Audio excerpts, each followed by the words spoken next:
ხალხი იმსახურებს დამოუკიდებელ საზოგადოებრივ მაუწყებელს. ეს არის საგშეკრებილი აქციის მონაწილეების მთავარი გზავნილი, რომლებიც ამ წუთებში საზოგადოებრივი მაუწყებლის შენობის მდებარე ტერიტორიიდან დაიძნენ და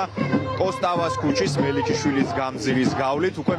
მივლენ საქართველოს პარლამენტის შენობის მდებარე ტერიტორიასთან, სადაც 78 დღეა უწყვეტად მოქალაქეები პროევროპულ საპროტესტო აქციებს მართავენ. რაც შეეხება პირველ არხთან შეკრებილ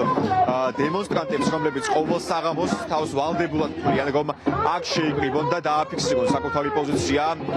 საქართველოში მიმდინარე პროცესებთან დაკავშირებით, ასევე საზოგადოებრივი მაუწყებლის ირგვლივ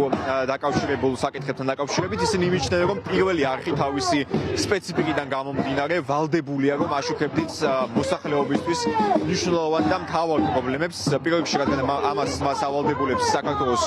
კონსტიტუციის 21 მუხლი მაუწყებლობის შესახებ კანონს გულისხმობ და ასევე მას აქვს დაფარვის ზონა, რომელიც მოიცავს საქართველოს ყველა რეგიონს, რომელსაც ცენტრალური ხელისუფლება აკონტროლებს. ეს არის აქ შეკრებილი მოქალაქეების მთავარი პოზიცია. მათი შეფასებით, ის საეთერო დრო, რომელიც გამოყოფილი იყო ნოემბერში მიღწეული შეთანხმების თანახმად,